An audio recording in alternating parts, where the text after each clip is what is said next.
We are going to go back to the full board meeting. Back to you, Dana. Thank you. This so it starts. People over here.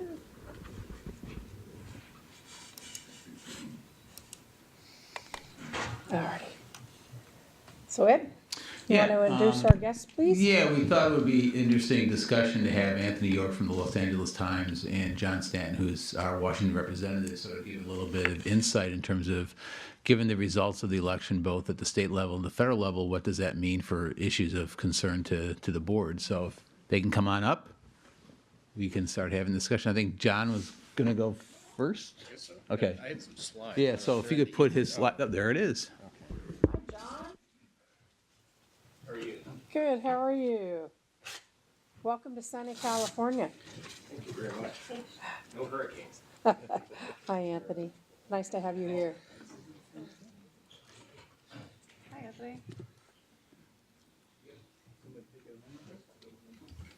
Anthony's wife is a lot of stuff out. Oh, there you go.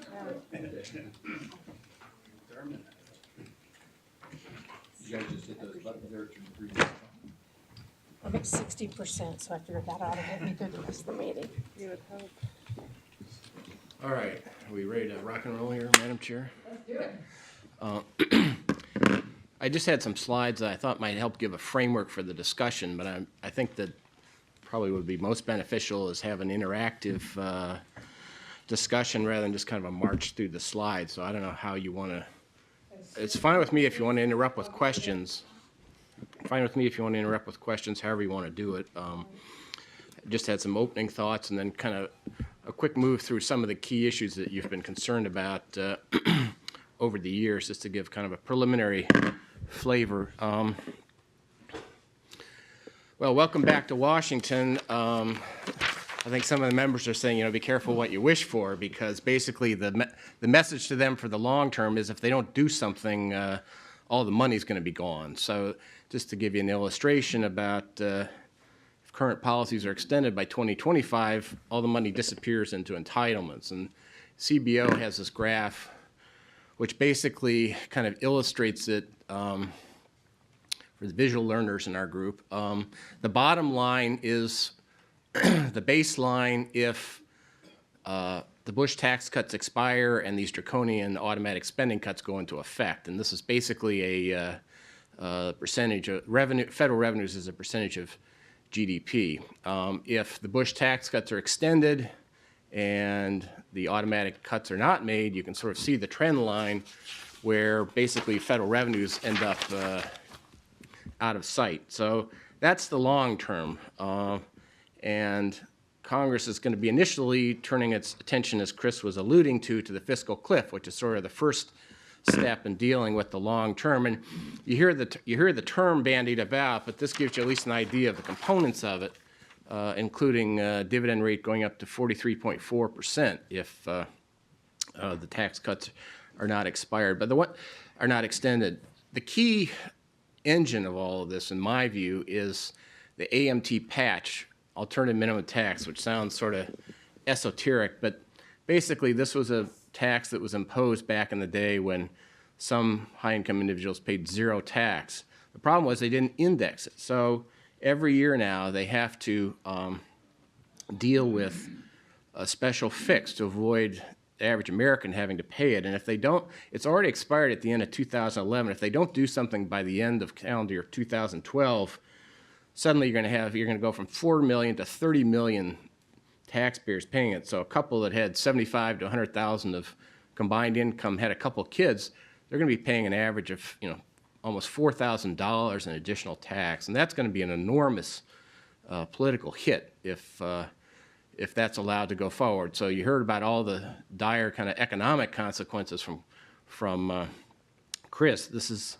an illustration of a very dire political consequence that could happen, and I think the wrath would be visited on both parties. But basically, you sort of see this is the product of congressional gridlock, where basically as a result of that gridlock, the whole federal government is pretty much temporary now, so they have to keep extending it. So where does that all lead? I want to just talk a little bit about the implications of the election for the fiscal cliff. As you know, the president was reelected. The Senate, the Democrats gained 2 seats, so they have a 55 to 45 majority. They now have an all-time record of 20 women are now going to be serving in the Senate when it convenes, the new Senate convenes. The House races, some of them are, a handful are still up in the air.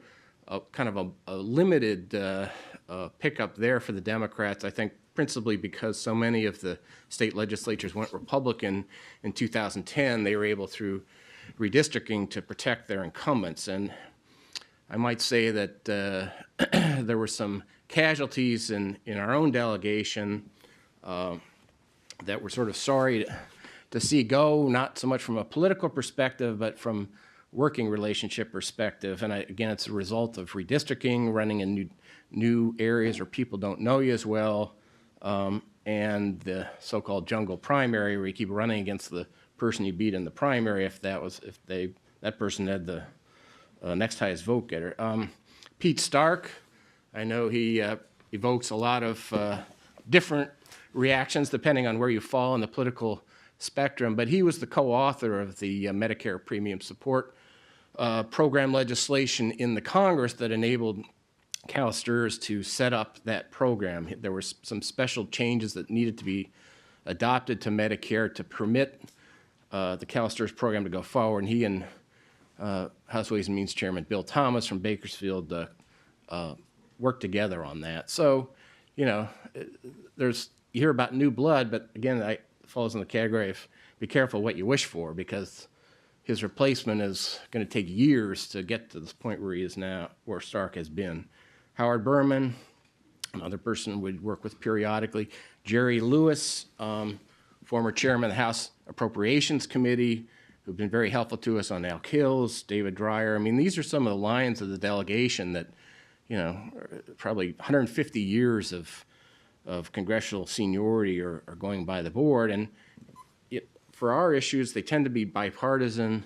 They don't tend to be politically fractious. So we really worked in all corners of the delegation. So, you know, we're losing a couple of our fingers here in terms of the ability to get things done within the delegation. But obviously, you know, we push on and are going to continue to work on your priorities. I think the big question in everyone's mind, as Chris was alluding to, is what's going to happen in this lame duck session? You got a bunch of tired, beaten up members, some of whom are retiring, some of whom have been beaten. Is there going to be the will to at least take a first step toward dealing with the fiscal cliff? And I think the key sort of variable for you all to keep your eye on is the word revenue, and specifically tax revenue. Certainly you heard Speaker Boehner begin to show a little ankle on that in terms of saying that he might be able to, his side might be able to accept some new revenues as part of a balanced package, which I think is an opening. I think tax reform becomes sort of a fig leaf for revenue increases in which you lower the rate, but you basically raise taxes by cutting a lot of the special preferences. And that's a very challenging exercise because the crowd that's in now, I mean, since 2001, they haven't paid for anything. Bush tax cuts, the wars, Medicare Part D. So this is going to be a new experience because tax reform is really about fundamentally about taking things away from people. And so it's going to be very telling over the next several weeks to see what the tone is, to see whether this initial sort of conciliatory tone is going to continue to carry through to real substantive results. And I think that's what the market is going to be looking for, to see some signs of progress forward. And I think the framework that they're going to be looking at is really an effort to make sort of a down payment on deficit reduction in order to show the market that they're serious about doing something initially. And the price, that will be the price for extending the Bush tax cuts or some portion of them, holding off on these draconian spending cuts. But the down payment is not going to be enough. And the next part is going to be particularly challenging, which is to develop a framework that the market will find credible for dealing with the deficit. And I think that that's going to take there are going to be a couple of components to that. The first is, and this will be probably the most politically challenging, which is to agree on a target for new revenues, specifically new tax revenues, probably as a percentage of GDP, and to put that in the statute saying to the next Congress, okay, this is the target you're going to have to work toward.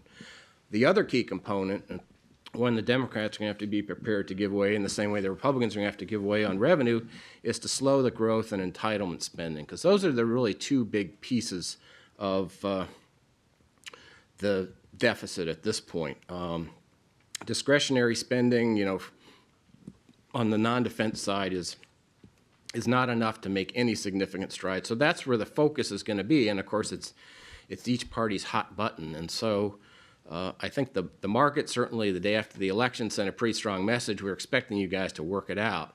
But again, the crowd that's in there now in Congress, I mean, they're not used to taking things away from people, and that's going to be a very challenging exercise. And so from a sort of an investment perspective, again, the question I think you're going to really want to focus on is this revenue going to become a stumbling block, or are the Republicans going to be prepared to really follow through and have it be real revenue, not revenue that's entirely from tax reform is going to generate some sort of ultimate economic growth, but indeed where you've actually ended some preferences and raising revenue from that. So that's the framework. I think it's too early to tell whether these conciliatory statements are going to manifest themselves into real action, but as part of that exercise, there's some of the CalSTRS priorities we need to keep an eye on the ball, and the first one is mandatory Social Security, our old friend.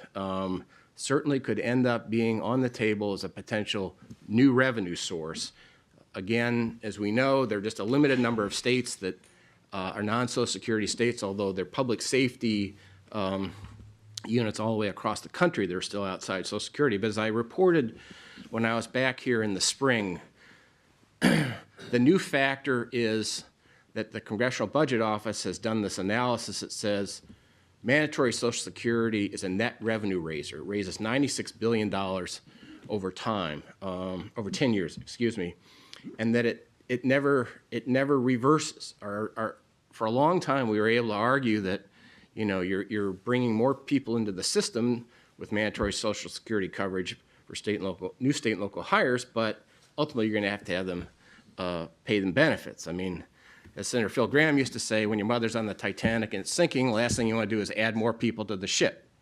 And that was an argument that worked quite well for many years. But now, I think in part as a result of all the activity focusing on the offset, CBO has come in and said, hey, it's a net revenue raiser. New benefits are only, the cost of benefits is only half the cost of the new revenues because everybody is already in, either from spousal employment or for their own private sector employment. And so therefore, because everybody's in, we got to charge them the full freight. And that's a very concerning argument for our side, because if this issue is presented as, hey, these people are already qualifying for benefits, we ought to charge them the full cost of providing those benefits. You've got lots of members of Congress from other states where their folks have been in for years and they can't really understand what the concern is. I mean, I think the counter from our position is continue to be the employer cost argument. You have school districts that are just, kind of barely coming out of the haze of the economic collapse. Now is not the time to be imposing additional employer costs, because it costs much more per dollar benefit to do it by way of Social Security than it is from a funded benefit like CalSTRS. So I think this is one that in the near term and into next year, we have to really keep our eye on and continue to work with our champions on the Hill. Javier Becerra continues to be the ranking Democrat on the Social Security Subcommittee of House Ways and Means. So even though we've lost Pete Stark, he obviously is, Congressman Becerra has been a very vocal champion of state and local workers and opposing this. But you're getting into a situation where there could be sort of a tidal wave of effort to reach this overall macro deficit reduction target. The next issue, just to kind of tick through a couple of these, this is basically the Nunez bill and Senator Hatch's efforts on the Senate side, basically to go after public plans. I think if they're trying to sort of work together on tax reform and deficit reduction, the Republicans, I think, are not going to go out of their way on the House side to be picking fights with the Democrats over this issue. But anytime there's a broad legislative vehicle in Congress, and it's different than I understand what to be your legislative process where you've got these single subject bills that it's easier to kind of track what's going on. Anytime you start getting these omnibus broad-based packages that come together at the last minute, you got to be vigilant, because House Ways and Means Chairman Camp, at the last minute, the super committee tried to stick in the Nunez bill, and it was only because Senator Harkin, with the efforts of a lot in the Public Plan Committee, blocked it. So that's another area to be vigilant on. I think it's less of a threat than the last several times I've come to visit with you. Senator Hatch, who actually had sponsored the non-discrimination fix for state and local governments, and I have a signed copy of it that he signed of a bill in my office. He had as his primary opponent the quote-unquote public plan reformer from the Utah legislature, so he decided to run to the right of him, Hatch did, and put out these very incendiary statements about public plans.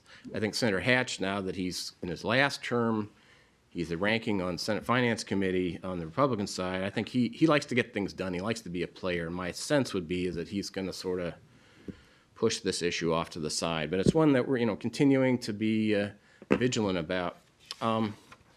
Tax reform, there are a couple areas that we need to be focusing on. One is employer pickups, the ability of the employees to make their contributions on a pre-tax basis.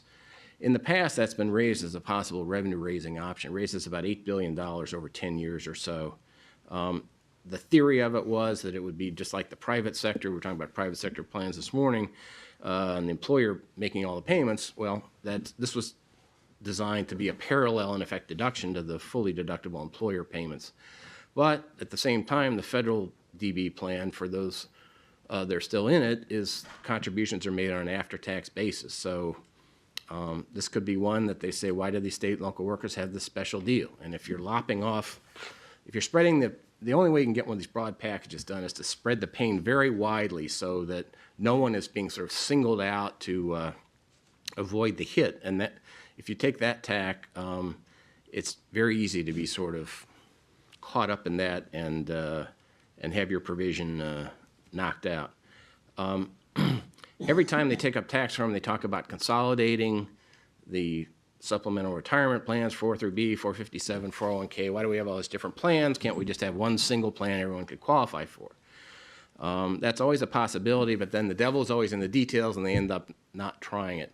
The one wrinkle here is it's possible as a revenue raiser that they might consider lowering the contribution limits. I think with Obama, that's unlikely. I think President Romney might have more seriously considered it because he was so focused on this 25% tax rate. I think he was willing to do just about anything to get there. But that's an issue we'll be watching and reporting to you all and to the staff, because I know that you're considering alternative plans to sort of deal with the cap that's been imposed here under state law. So we'll keep you apprised of that.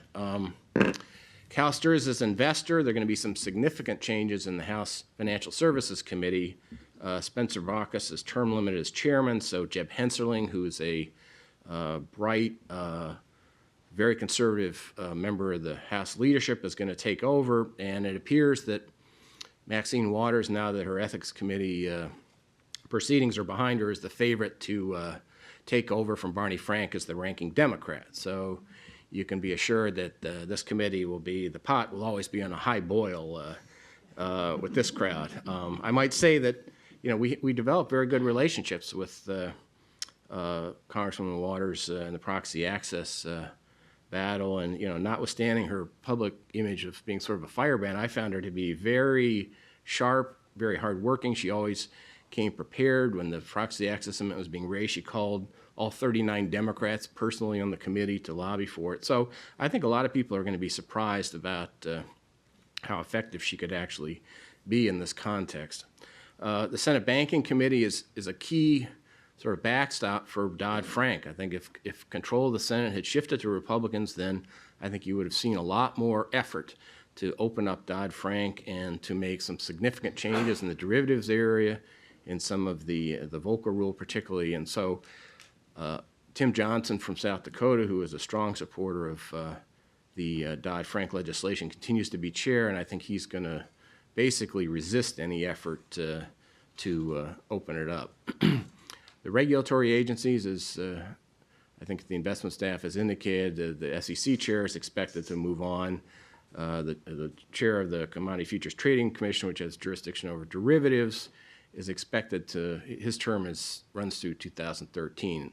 But you now have a president reelected who's committed to having strong enforcement from those two agencies. So I think that makes a big difference. Implications for Dodd-Frank, as I say, I think that even though some may press for, quote, technical corrections, there's going to be a real resistance to opening that up. And just a tally on kind of where they are in the rulemaking, because there were just hundreds of regulatory projects to really give it shape. And that process is underway, far from completion, but it was sort of interesting to me when I saw the statistic, 1/3 final, 1/3 are in proposed form, and 1/3 are still to be drafted. More progress than some might have suspected. And then our last, the hardy perennial on this agenda.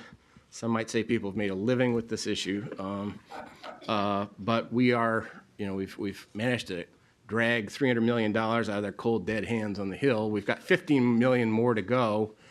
I'm pleased to report that the Elk Hills funding was included in both the House and Senate appropriations bills. Now, neither one of those bills haven't passed yet. Kind of reminds me of the professor told my father he had the highest grade of those that didn't pass. So, I mean, it doesn't really doesn't get us the check in hand. But we're hopeful that when they get to the point of moving forward on appropriations, as long as they don't do a continuing resolution, that we will get this last chunk. I mean, finally, we've got our champions are in pretty good position. Again, we've always taken a bipartisan approach to working on the CalSTRS issues, so the change in partisan control doesn't have a real immediate effect. I mean, Kevin McCarthy is the number 3 in the House GOP leadership as the prime sponsor, and Adam Schiff, who had chaired the Senate, State Senate Committee on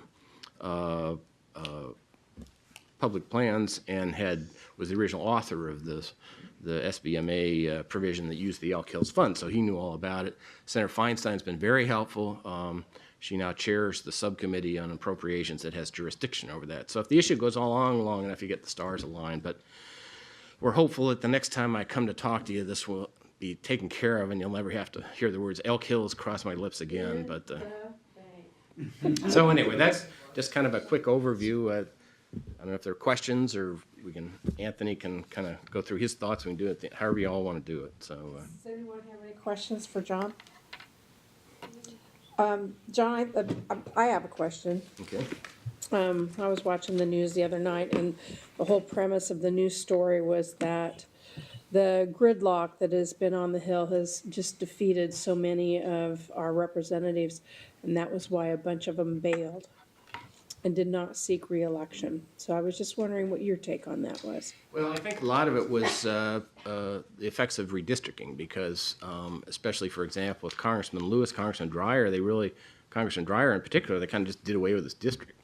Now, that was not, as I understand it, was kind of a unique process in California. Most of the other states, it was whichever party had the whip hand now was going to do it in a way that protected its incumbents. But you have population shifts, so you had members like Howard Berman and Brad Sherman having to kind of run against each other. So I think it's a combination of factors that certainly with a senator like Olympia Snowe, I think she was one that in the category of likes to get things done, and the prospect of another 6 years listening to all this was just more than she could take. So I think it's a variety of different reasons, but particularly in the House, I think the redistricting had a big impact, and a lot of the members in the South, for example, I mean, there's sort of like one white Democrat left, John Barrow in Georgia in the South. And so, I think they just, rather than trying to spend a lot of money going up against outside groups, they just decided to pack it in. But sure, I mean, folks that like to get things done are just, very frustrated. I'm hoping that maybe there'll be a different dynamic. I mean, you still have quite a polarized group there, but if the key thing is if compromise can kind of reassert itself as something that's an acceptable art form. One of the problems is you have no middle left in either party. You've got these extremes, and it used to be when I worked up there, years ago, the members actually moved their families to get to Washington, and they kind of get to know each other socially. It's hard to pillory a guy when his, son's on your soccer team. But now they come in Tuesday night and they leave Thursday afternoon. So they're in their enclaves at home. They come to their enclaves on the Hill, and there's no interaction. And so as a result, the polarization and the partisanship, I think, really just it's wearing. I mean, it's wearing on me. I said to my wife, my God, I got to go in and listen to this crap all day just to earn a living, So I can imagine if you're in the middle of it. So. Oh, there you go. Thank you, John. I appreciate your honest opinion all the time. Thank you. Harry? John, there was that drumbeat of the public pension funds were going to be looking for the bailout. And it was, I don't recall the public pension funds ever asking for one, but it was like this message discipline that was coming. I'm not sure exactly where it was coming from, but it was, it's the public pension funds that are taking us off the cliff, and they come in to get, this big bailout. Do you think that message dies out? I think or does it continue? I mean, obviously, there's been a recovery to health. I mean, there is some great challenges that lie ahead for a lot of the public plans, including CalSTRS. That the recovery in the market, you're not necessarily going to be able to grow your way out of it. But also at the same time, it's not as though there's this crisis that's about to happen. And there was a lot of kind of misleading academic, quote unquote, academic research that suggested plans are about ready to run out of money. As I said back when I came out a couple of years ago and ended up being live at 5 in Bloomberg,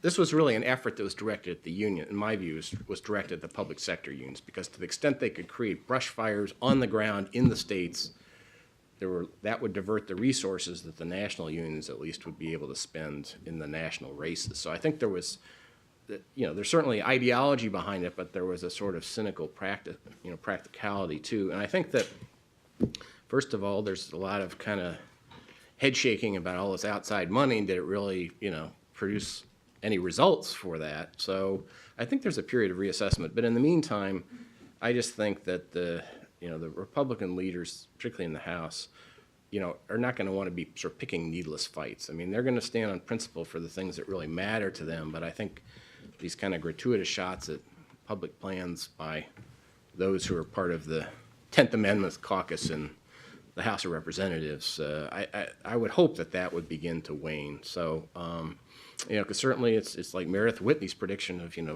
hordes of, municipal bankruptcies. And I think a lot of that is now being seen as having cried wolf, but at the same time, as I say, eternal vigilance is what we need to do, because, there's always something that could be because I will say that in the course of I represented you all for more than 20 years, when I first started working with you all, anytime there was an issue that affected public plans in the Congress, the answer from there was always this receptivity on the part of Congress to say, okay, we recognize state and local pension plans are different than private sector plans. You need some sort of tailored solution. And now, as a result, I think of all these kind of bruises that have been suffered in recent years, there's much more of an attitude, why are you guys any different? Why do you guys need some special rule? But having said that, I still think that as a matter of just priority, that this issue, I think, is going to be falling considerably down the priority list. But obviously, we continue to have our ears open.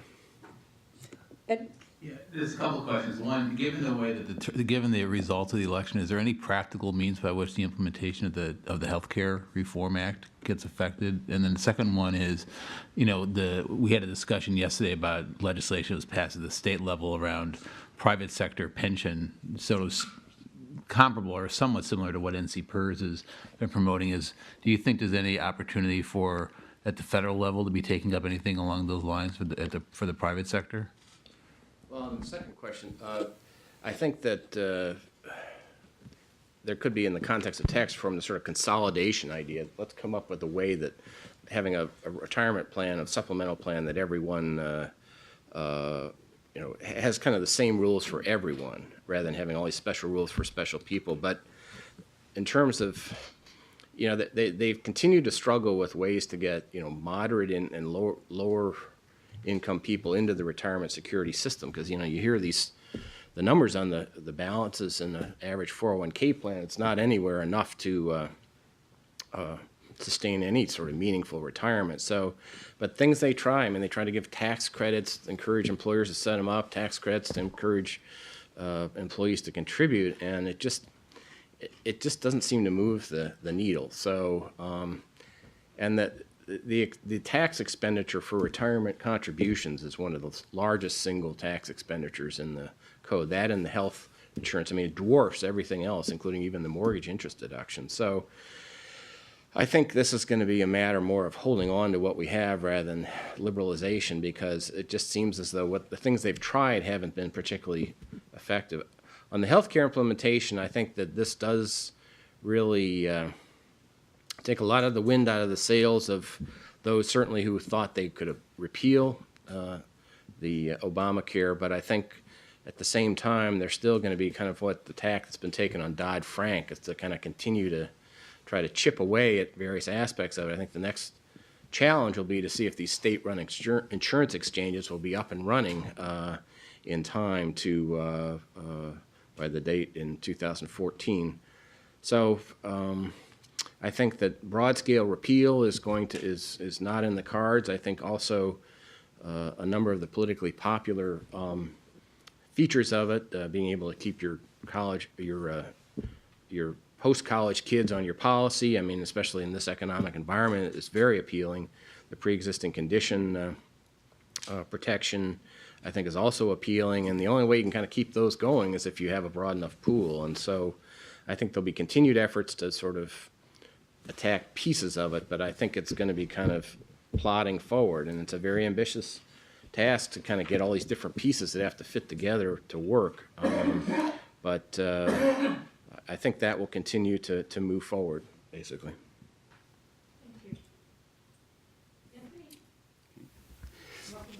Thank you. And it was interesting just listening to John talk about some of the problems in D.C. and how strikingly similar they are to a lot of the things we've been talking about here in Sacramento for a long time.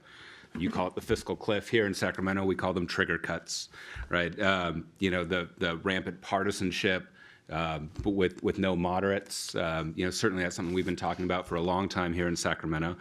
And I think this election is actually interesting in that there's a real question now about whether California may be out in front of the country a little bit and may be able to transcend some of these problems now that have really sort of crippled Sacramento for a long time and have crippled Congress as well. So I just wanted to look a little bit at sort of where we are now after this election, kind of how we got here, and maybe some thoughts on where we may be going. Unlike Washington, which is still divided with Republicans in control of the House and Democrats in the Senate, we have unabashed, unchecked, supermajority Democratic rule. For the first time since 1933, we have one party in charge of. In 1933, the Republicans then controlled the governor's office and had two-thirds majorities in both houses. You have to go back to the 1860s to find a time when the Democrats did, and I think that those Democrats were pro-slavery, probably. So the party has changed a little bit since then. So we're in some uncharted territory here, and we got here. This has been building for a long time. I think there were a couple of key things that have happened over the last couple of years that brought us here.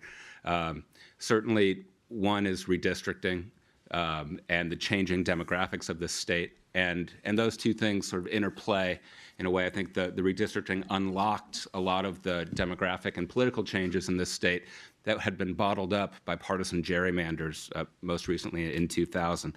But certainly we are a blue state, and if anything, we got a little bluer. We sort of went from azure to indigo, if you want to get poetic about it. But certainly all these things had an impact: redistricting, the new election rules, and the demographic shifts. I just wanted to throw out a couple of stats to start. The last time we had, back after the 1990 elections, we had a Republican governor, Pete Wilson, and Democratic majorities in the legislature. Back when the legislature still controlled redistricting, you needed two-thirds to pass this and it had to be signed by the governor. We gridlocked on that, and it got thrown to the Supreme Court. So that was the last time we had an independent drawing of political maps in the state. The gerrymander in 2000 was sort of the Incumbent Protection Act. We only had one seat in Congress, I think in the entire decade, changed partisan hands. That was the McNerney seat back towards the end of the decade. And it really was sort of a compromise among both parties to protect incumbents. Clearly, that didn't happen this time. We saw incumbents of the same party running against each other, both in the legislature and in Congress. But back then, in 1994, actually, Republicans briefly took control of the assembly. And those of you who were around remember some of the maneuvering of Willie Brown to prevent some of that. That's another story. But back then, we had about 7.5 million Latinos in the state, about 23% of our population. And Latino voters comprised about 7 to 8% of the voters. Fast forward to 2012, Latinos are now the largest demographic bloc in the state, about 38% of the population. And this year they comprised about 22% of the voters. So we saw a lot of talk about nationally. This was the first time that the Latino vote topped 10%. And thanks to a number of factors, some California specific, like the continuing repercussions from Prop 187 and the Republican Party's role in Prop 187, and some of the national discussion that's gone on over immigration reform. Those Latino voters that once upon a time, remember back in the 90s when people thought Latinos were more conservative on social issues and that made them prime to be potentially Republican or swing voters, that just hasn't panned out. They're 3-to-1 Democratic voters. And so we are more Latino and more Democratic, and we're bluer because we're browner, essentially. And you see that happening. I mean, we're out in front of the country. California now, where we have a plurality of Latinos in the state, the country will be there in 2050. And so you can sort of look at California and see where the country may be headed if some of the politics of the parties don't change. And certainly the politics of the parties here didn't change, and I think Republicans got caught in some of that in this election. The other thing to look at is party registration, and there is some overlap here. But in 1994, 49% of state voters were Democrats and 37% were Republican. Today, Democratic numbers have slipped a little bit. They're about 45, 46%, and Republicans now are less than 30% of the electorate. So the good news is for Republicans, they might be doing better among some independents than they used to. The bad news is that's because a lot of those voters used to be Republicans and have left the party. Also, young voters played a big role in this election, spurred by online voter registration, which we had for the first time in this state, signed by Governor Brown last year. Certainly, President Obama's appeal to young voters. And Governor Brown, the Prop 30 campaign, very cleverly co-opted a lot of the messaging of the Occupy movement. Brown modified it a little bit. Instead of the 99%, it was the 98%. But a lot of this sort of, a lot of the populist, tax the wealthy, and you hear President Obama today sort of doubling down on saying that he would veto any bill that repealed the Bush tax cuts for upper income earners. So a lot of the same trends that you see happening in Washington are reflected here in California. In terms of young voter turnout, we don't have hard numbers yet. There was an exit poll conducted by CNN that suggested that voters 18 to 29 comprise 28% of the vote. That number is probably high, and we'll have hard numbers in a couple of weeks when all the ballots have been processed. You can actually get that number. But just to give you a sense, the field poll, when they were doing their modeling, they projected that 12% of the electorate would be 18 to 29. So it's somewhere in the middle, probably. But I think that's probably why you saw some of the polls being bad this cycle, why some of the public polls, PPIC, Field, and the LA Times poll, all sort of had an undersampling of the young voters. And that's why we had Prop 30 down below 50%, whereas the governor, he had a different model that he was using for his polls, and it turned out he was right. He and his campaign, they had better numbers, and the artistry of the polling was better. The internals were better than what we saw on the public polls. But a lot of these demographic shifts that we were talking about the Latino representation and more democratic, a lot of these again were unlocked by this redistricting. In the 2000 gerrymander, for example, you saw in the San Fernando Valley where Howard Berman and Brad Sherman and Henry Waxman were all given seats, and at the expense of a Latino seat in the Valley. This time we see Tony Cardenas now is going to be the first Latino elected from the San Fernando Valley. And that creation of that Latino seat in the Valley forced Berman and Sherman to run against each other, and many millions of dollars and almost a fist fight later, we saw what happened there. But these demographic shifts have been not just happening in the San Fernando Valley, but a lot of places that we have long thought of as traditional Republican strongholds. If you look at Orange County, where Chris Norby, an incumbent conservative Republican, was defeated. This is not northern Orange County, Santa Ana, where heavily Latino, where Democrats like Lou Correa and Joe Dunn have been able to be elected over the last decade. This is Fullerton. I mean, this is the heart of Orange County. Similarly, in Riverside, we saw Richard Roth, who was a good moderate candidate. Democrats did a good job of recruiting the right candidate for the district, defeat Jeff Miller, a Republican assemblyman running for state senate. In Congress, we saw Mary Bono Mack lose her bid for re-election. And again, a lot of that has to do with increased Democratic registration in those districts and increased Latino residents and voters in those districts. So again, the correlation between becoming more brown and more blue simultaneously, I think, is one of the big stories of this campaign. But I think it also says something about the Republican Party in this state, which has been more efficient at sort of purging the moderates. In the wake of the 2000 gerrymander, we had with the old election system, we had a lot of safe seats on both sides, and we had the same kind of polarization that John was talking about in Washington, where not a lot of moderates in either party. You had very liberal Democrats and very conservative Republicans. You still have a lot of very conservative Republicans, the Republicans that survived, although under some of the voting rules, we saw a couple of districts where some moderates got through. Frank Bigelow ran in a Northern California Assembly seat, beat former Assemblyman Rico Aller, a hard-right conservative, if anybody remembers former Assemblyman Aller. Bigelow will be and it'll be interesting to watch how Bigelow and people like Brian Nastandi, who voted to change for the mandatory single sales factor last year, how being in the vast minority may potentially liberate some of these Republicans to work with Democrats on some other issues. But if you look at the Democrats that were elected, another thing that happened this cycle that didn't happen last time, and again, the new election rules allowed for this, were that Jobs PAC, the big Chamber of Commerce PAC, had a terrible track record of trying to influence Democratic elections throughout the last decade.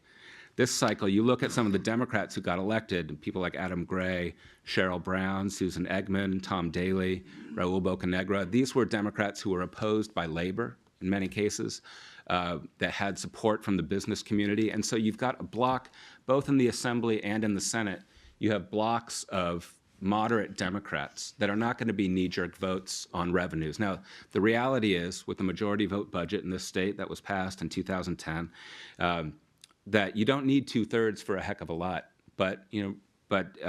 except to raise revenues, to raise fees and taxes, of course, you need a 2/3 vote.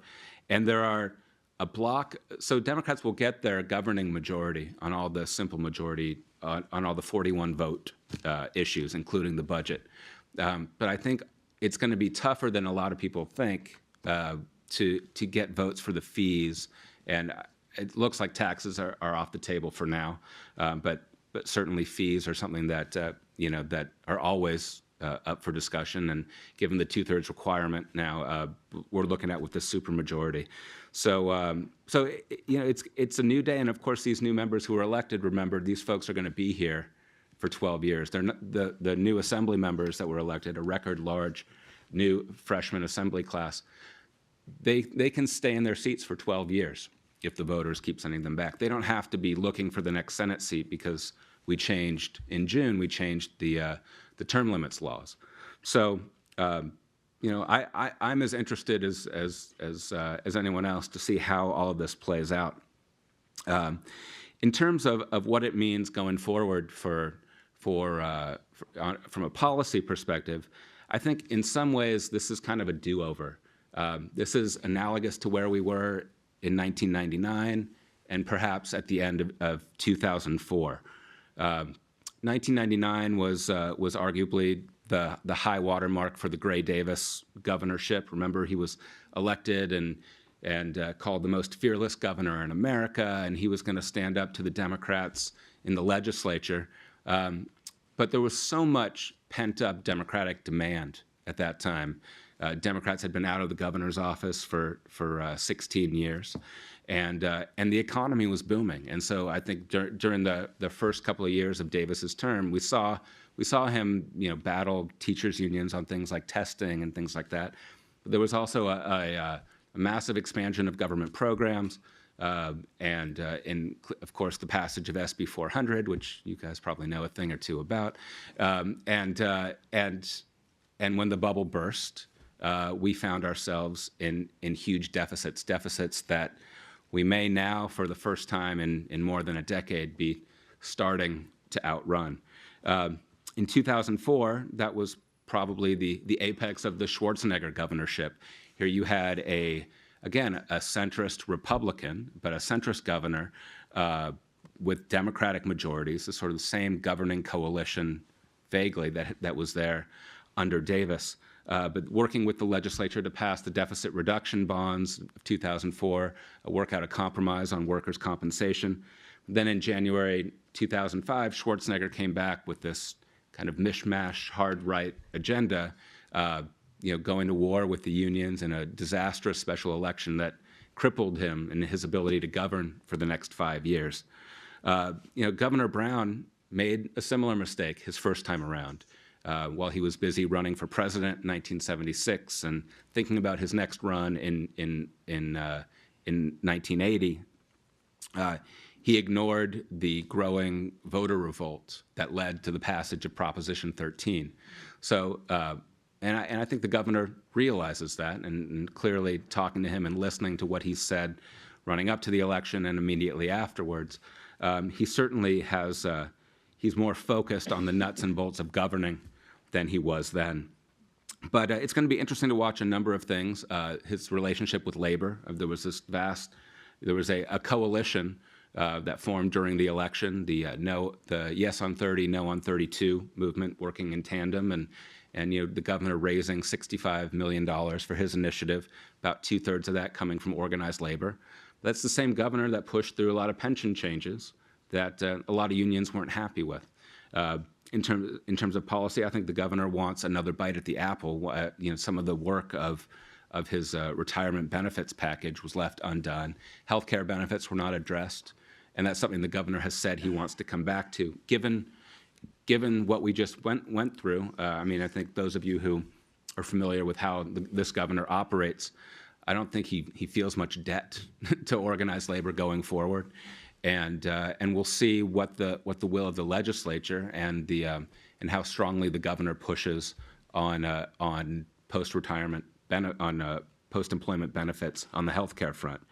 And then if this so with the passage of Proposition 30, the books for now, if the projections hold, are balanced.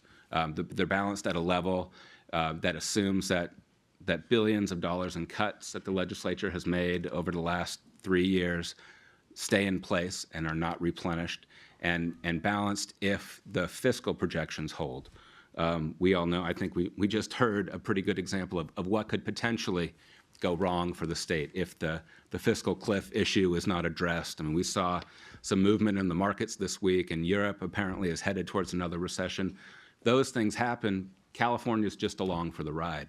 There's only so much that we can do as a state to stem, national or international economic tides. And so while Prop 30 will help bring the state's books into balance for now, I think there are reasons to pay attention and not get too excited just yet.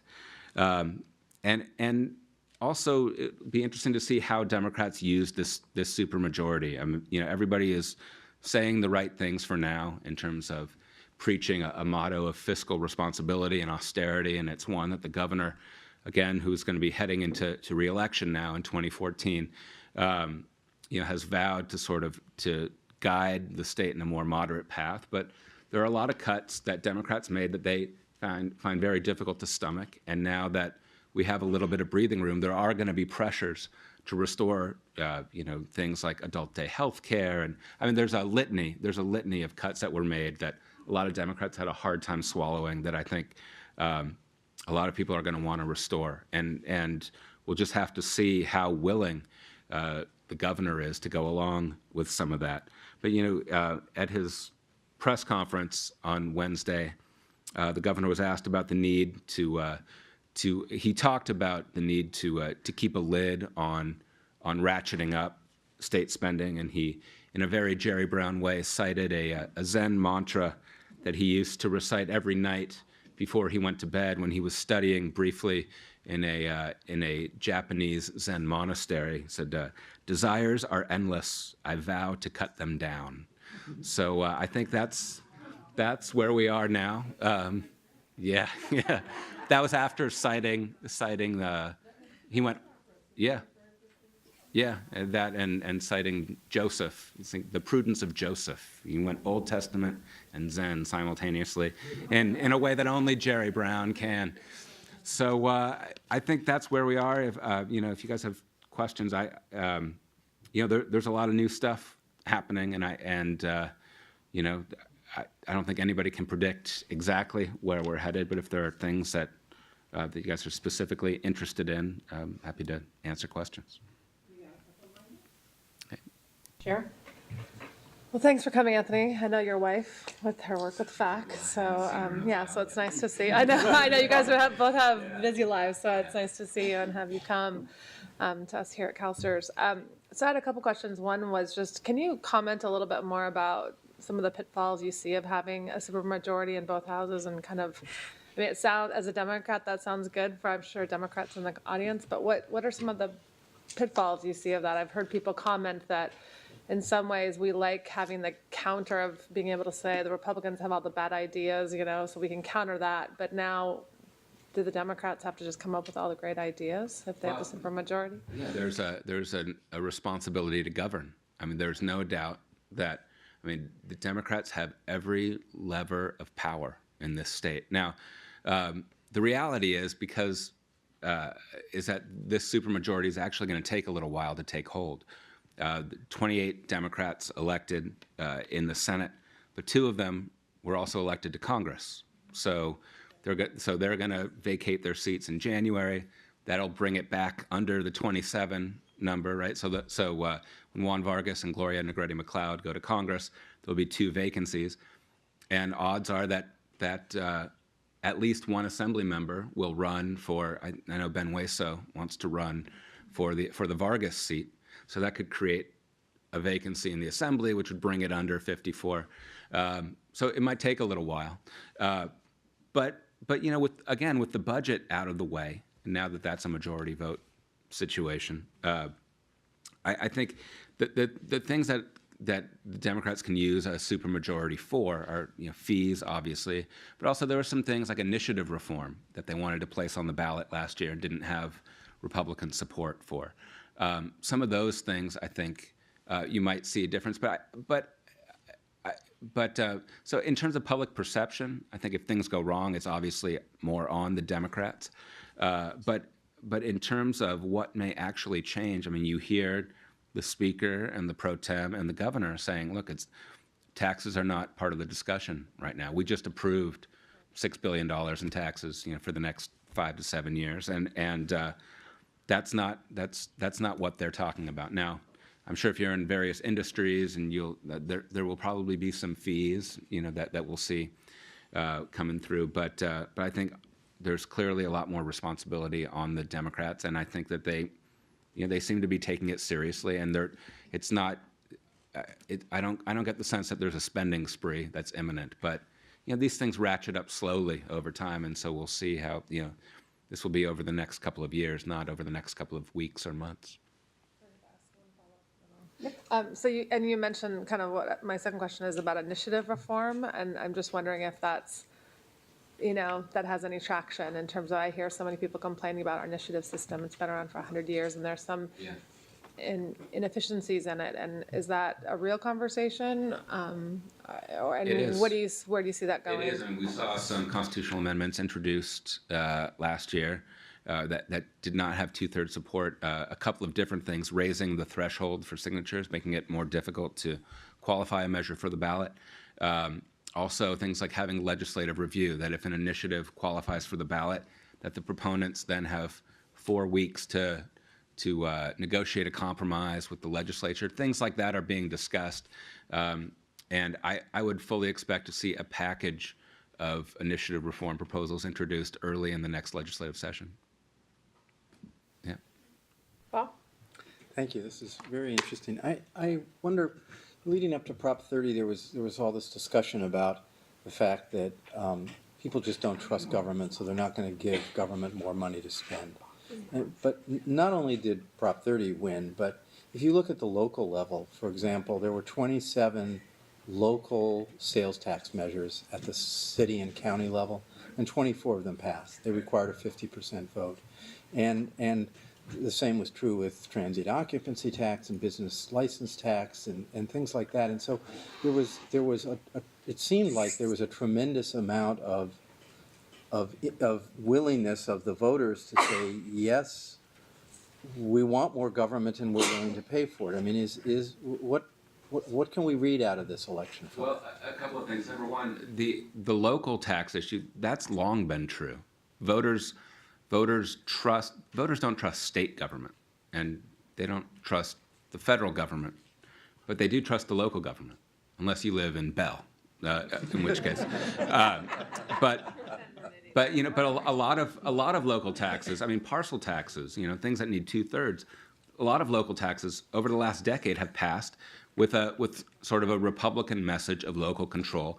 And a lot of those taxes, I know a Republican consultant who ran a lot of those campaigns on an anti-Sacramento message. Keep the money out of the hands of Sacramento, keep it local. And you saw with the messaging on Prop 38 with Molly Munger, and that was her whole vision, was to keep it, bring the money directly to the schools, keep Sacramento out of it altogether. And even the governor, right? I mean, this abstraction of the education protection account, which, I mean, we all know that functionally this money it's like general fund money. I mean, the money goes into the education protection account, but it's essentially scored as general fund money. Education will get their Prop 98 share, and the rest can be used for the general fund. And so even the governor was sensitive to that messaging. But I do think that that some of it is a couple of things. In the abstract, voters for a long time have said they've been willing to raise taxes to pay for schools. That's why you saw the trigger cuts constructed the way they were. That's why you saw the messaging of the governor's campaign focusing on education when the reality was this was a much more broad-based budget fix. I think we all know that. And I think that the governor himself deserves some of the credit for building trust. I think he's established himself as something of a trustworthy spokesman for some modesty. And so I think it's perhaps a tick up for some trust in state government. I don't think that it's still not very deep. I mean, and I think if Prop 30 had failed, what you would have seen is a lot of the devolution of a lot of these responsibilities to the locals, and maybe and pressure on the locals to fund certain services themselves. We may still see that. That may be the lasting legacy of Jerry Brown in terms of, if he tries to undo one piece of Prop 13, it may be that 2/3 local vote majority, make it easier for the locals to fund services themselves and take some of the responsibilities away from Sacramento. It seems like he's been talking about local control and wanting to do that. You saw some of that with realignment from prisons to local jails. There's a big realignment proposal brewing on health services that the governor's going to be talking about next year. He had a categorical reform proposal for education that he scrapped because he needed union support for his initiative and didn't want to get into a fight with CTA, right?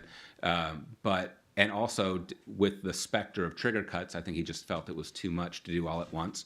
But I heard him on Friday say, if Prop 30 passes, it increases the likelihood we can get some categorical reform through. Again, devolving some of the power to the locals and giving locals more control over the money without the strings attached in Sacramento. So I still think that this governor wants to move things in that direction, and that voters are more likely to trust local government than they are state government. Anybody else? Thank you very much, Anthony. Thanks. John, thanks very much. Do you have to go back to a storm, or is it passed through already? House in my wife's name, You're clear. Thank you very much, gentlemen. We really appreciate you being with us. Thank you. All right, now we will adjourn the board meeting after our 2-day hit and miss type agenda. So I appreciate the indulgence of the board, and we'll go back to investments.